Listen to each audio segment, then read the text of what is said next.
Le quartier des spectacles, c'est plus de 80 lieux de diffusion sur 1 km² au centre-ville de Montréal. C'est un des endroits dans le monde qui offre la plus grande concentration et diversité d'offres culturelles. Pour vous donner un aperçu de ce qui vous attend cet automne et cet hiver, nous avons réuni celles et ceux qui contribuent à l'effervescence du cœur culturel de Montréal. Je leur laisse la parole. Alors, les Journées de la culture, c'est un safari culturel à l'échelle du Québec et dans le quartier des spectacles, il y a une trentaine d'activités qui vont de la Place des Arts avec un grand bal interactif, des activités dans l'école de joaillerie, l'économusée de la lutherie. Il y a même une répétition interactive avec l'Orchestre métropolitain. Jusqu'au 4 novembre, Montréalais et visiteurs sont invités à venir prendre la parole avec Mégaphone, une installation interactive qui transforme le discours en vidéoprojection. Ensuite, c'est les Journées de la culture le 28 et 29 septembre prochain avec le Marathon des arts où on invite 9 institutions culturelles à venir vous présenter un avant-goût de leur programmation. Ça se poursuit avec luminothérapie dès la mi-décembre, avec des expériences interactives, des installations ludiques. Alors, de quoi profiter du quartier malgré les rigueurs de l'hiver? L'édifice Belgo, au plein cœur du quartier des spectacles, est le plus grand rassemblement des galeries d'art contemporain en Amérique du Nord. La photo, vidéo, peinture, installation, on a tout. Pour notre 6e édition, le Festival Art Souterrain, qui sera arrimé autour du thème Enracinement, présentera une centaine de projets d'œuvres d'art contemporain étalés sur un circuit de 7 km avec des artistes autant internationaux que locaux et on y dévoilera une trentaine d'activités gratuites. Bienvenue au Studio 303. Nous offrons pour le public des cours de danse et des spectacles underground à l'année longue, dont Métamorphose, qui est un blind date créatif entre une artiste visuelle et une contorsionniste. Les arts de la scène s'éclatent à nouveau dans les multiples espaces du Jésus cette année. En art visuel, une exposition sur l'héritage du Collège Sainte-Marie. En théâtre, la Chasse-Galerie, la Grande Nuit du Conte, le théâtre LV2 ainsi que Boucard Diouf. En musique, Emeline Michel, Linda Lemay, Katie Turnstall et Claire Pelletier. Le festival de films Cinémania célébrera cette année sa 19e édition du 7 au 17 novembre au Cinéma Impérial de Montréal. 50 films qui sont introduits par des artistes que nous invitons de France et d'autres pays de la francophonie. Notre film d'ouverture sera le très attendu Le Passé et nous clôturerons le festival avec Grand Central de Rebecca Slotowski.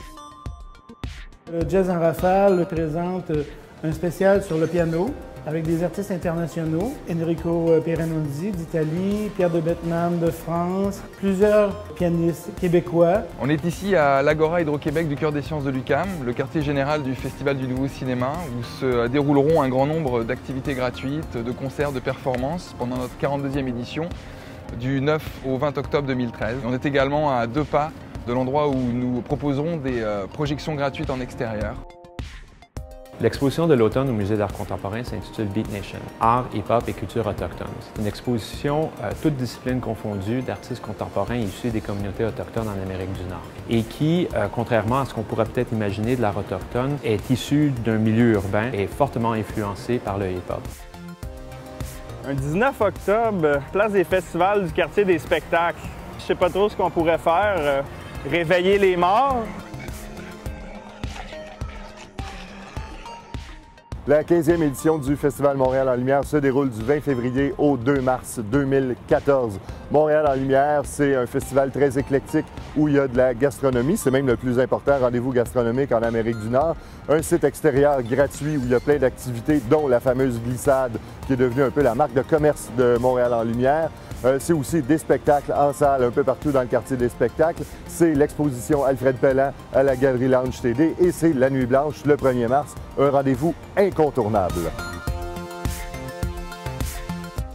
La Place des Arts, c'est plus de 1000 spectacles par année dans toutes les disciplines. On va de la fantaisie d'un contagieux Fred Pellerin à Steve Hackett du groupe Genesis, à celle d'un très spectaculaire Circopolis, la nouvelle création du Cirque Éloise.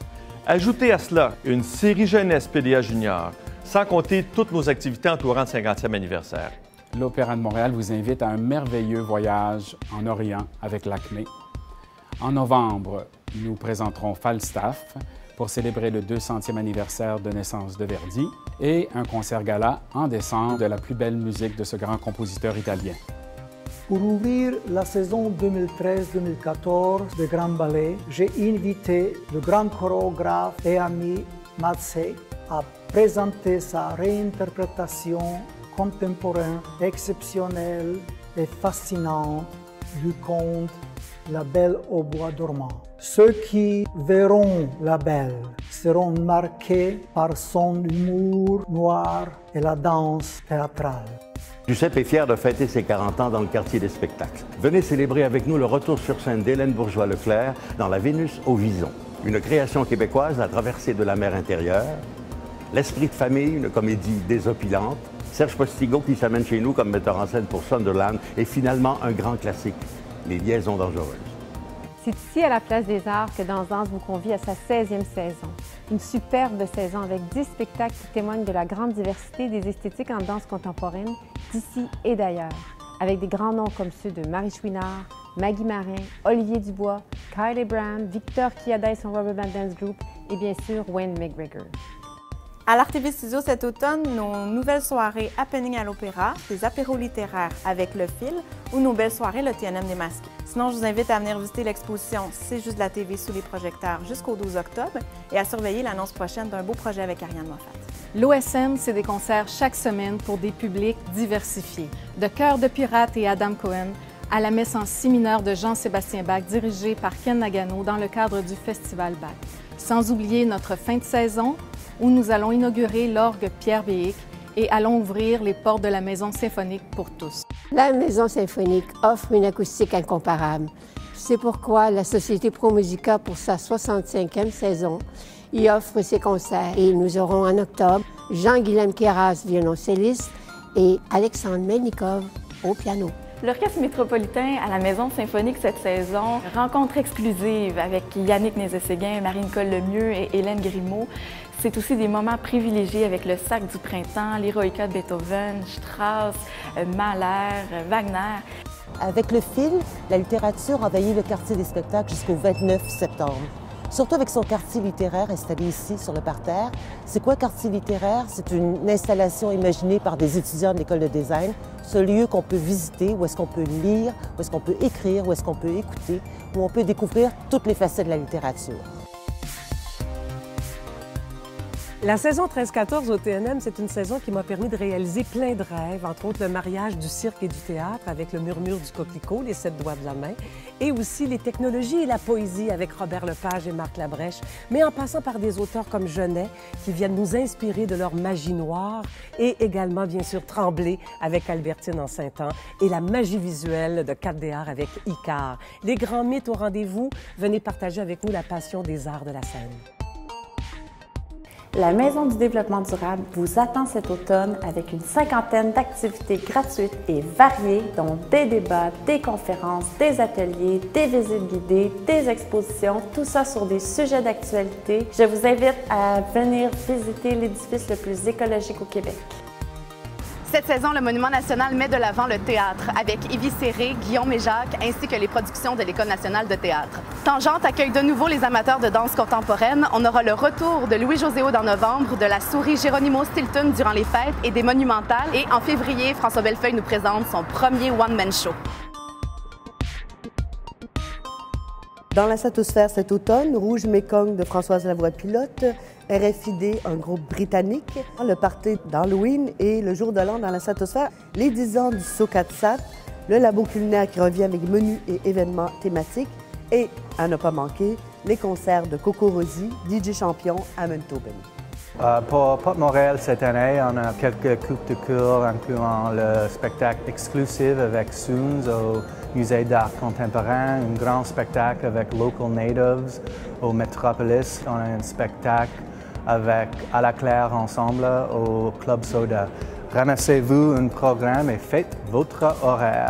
Cette année, le coup de cœur francophone prendra d'assaut le quartier des spectacles dans divers lieux et diverses salles, entre autres la Place des Arts, le Club Soda, l'Astral. Plusieurs primeurs, des spectacles exclusifs et même la rentrée de l'événement, les Sœurs Boulay, Catherine Major en solo, Karim Ouellette, Mon oncle Serge, bref, de tout pour tout.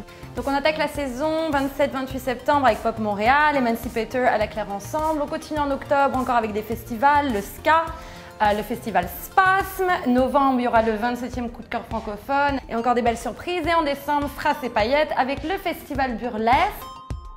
Cet automne, Dardar soutiendra encore d'autres projets d'art atypiques qui prennent place dans l'espace public. Par exemple, au CHUM avec Maud Espilon, dans les habitations Jeanne Mance avec Magali Babin, Sylvie Coton, dans le quartier des spectacles avec Martine Vial. Des projets d'intervention, de performance et d'art public. Les pédaliers à images seront installés au métro Saint-Laurent du 8 au 24 novembre de 18h à 23h. Ce dispositif, conçu pour tous les âges, sera utilisable par 6 personnes simultanément qui pourront agir sur le contenu vidéo projeté. Les RIDM, quant à eux, se tiendront du 13 au 24 novembre au Cinéma Excentris, Cinéma du Parc et à la Cinémathèque québécoise. Le samedi 5 octobre, le Goethe-Institut de Montréal vous invite à la soirée Limite et Renouveau, conçue par l'artiste Sandy Pakwati du Matraleb de l'Université Concordia.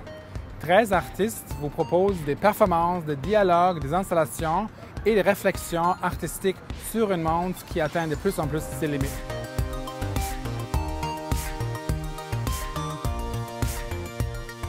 Ben quoi? M pour Montréal en 20 secondes. Tout est là. Be here, be there, don't be square. Cette saison, on va avoir le Pop Montréal qui va venir faire un petit tour chez nous. Notre gros show, ça va être Charlie Tuna. Aussi en octobre, on a Flatbush Zombie, on a Black Milk, on a Bliss NSO de l'Australie. On travaille beaucoup avec la scène locale, on a beaucoup de DJ. Nous, à la Maison Théâtre, nous sommes installés au quartier des spectacles depuis 30 ans. Et ça fait donc 30 ans que les familles nous fréquentent. Nous sommes le seul lieu spécialisé en théâtre professionnel pour les jeunes publics, c'est-à-dire les enfants, les tout-petits et les adolescents. L'UQAM, c'est non seulement une grande université urbaine, mais c'est aussi, et c'est souvent méconnu, plusieurs lieux de diffusion des arts et des sciences et toutes sortes de projets d'animation des espaces publics du quartier latin. Parmi les artistes exposés cette année figurent notamment Ying Gao, qui est une designer de mode qui allie dans ses créations la technologie et l'interactivité, et Donatella Lendi, une artiste italienne qui explore les rapports entre le son et l'image. Au Théâtre TELUS, coin Saint-Denis-Sainte-Catherine, on a un calendrier chargé pour l'année 2013. On a Roscoe le 25 octobre, Cruella le 24 octobre. Le Théâtre Saint-Denis propose une saison riche et variée, avec beaucoup d'humour, de la chanson, de la magie et des spectacles pour enfants. Au menu, des premières médiatiques telles que Dominique et Martin, Luc Langevin, François Mascotte, Rachid Badouri, Mario Jean et P.A. Méthode. Nous recevrons également Gad Elmaleh, Joe Satriani et Bonnie Wright. Amoureux du cinéma québécois, c'est ici même, dans ce que nous aimons appeler le pôle cinéma du quartier des spectacles, que nous vous invitons à célébrer notre 7e art. Du 20 février au 1er mars avec le Festival des rendez-vous du cinéma québécois et pour le couronnement de notre cinéma avec la soirée des Jutras. Passé, présent, futur, il y a de tout à la Cinémathèque. On a d'abord une grande exposition permanente qui est Secrets et illusions sur les effets spéciaux et leurs auteurs au Québec, magnifique. On a des projections, bien évidemment, entre autres une grande rétrospective André Forcier, les sommets du cinéma d'animation qui sont un événement majeur qui est bimunicipal cette année entre Montréal et Québec. Bref, je vous le dis, il y a de tout à la Cinémathèque, venez tout voir. Le 32e Festival international du film sur l'art, mieux connu sous le nom de FIFA, aura lieu du 20 au 30 mars 2014. On y présentera plus de 250 films, en plus d'installations, de classes de maîtres, de tables rondes. La Société de musique contemporaine du Québec vous invite à venir célébrer avec nous le compositeur Denis Goujon cette saison. Ce sera l'occasion de découvrir ou redécouvrir la musique de ce compositeur d'ici, interprétée par l'ensemble de la Société de musique contemporaine du Québec, ainsi que des œuvres des compositeurs américains John Adams et John Zorn. ATSA vous convie à fin novembre sur la place Émilie-Gamelin, un événement de création et de solidarité unique à Montréal. Fin novembre, c'est une méga installation de l'ATSA, une programmation multidisciplinaire gratuite et une occasion de solidarité avec les gens de la rue. C'est l'année création à la Grande Bibliothèque et cette année, nous allons rendre hommage par notre programmation complètement gratuite aux grands créateurs du Québec. Le duo Tremblay-Tremblay, Marat Tremblay et Michel Tremblay, René de Rouen, Louis-Pierre Bougie, aussi Boucard Diouf et pour les enfants, La Fille aux grandes oreilles. C'est un rendez-vous à la Grande Bibliothèque et n'oubliez pas, tout est là-dedans. Venez découvrir la programmation du quartier des spectacles à la vitrine située coin Saint-Laurent et Sainte-Catherine. Surtout à ne pas manquer, le 24 octobre prochain, la mise en lumière du 222, une réalisation de Moment Factory. Le 222 regroupe la vitrine, Artex, Vox et la librairie Format.